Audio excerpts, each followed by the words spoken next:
রাজনৈতিক দলগুলোর প্রতি আহ্বান জানাচ্ছি।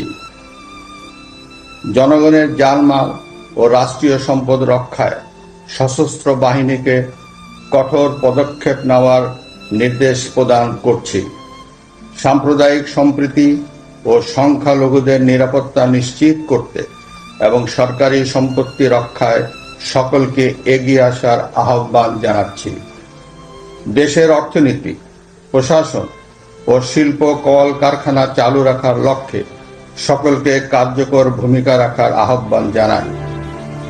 ছাত্র নেতৃবৃন্দ ও শিক্ষকদের সাথে আলোচনা সাপেক্ষে অতি শীঘ্রই শিক্ষা প্রতিষ্ঠানগুলি খুলে দেওয়া হবে।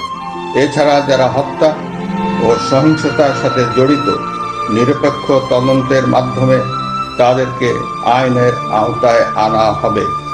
গণপ্রজাতন্ত্রী বাংলাদেশের সংবিধান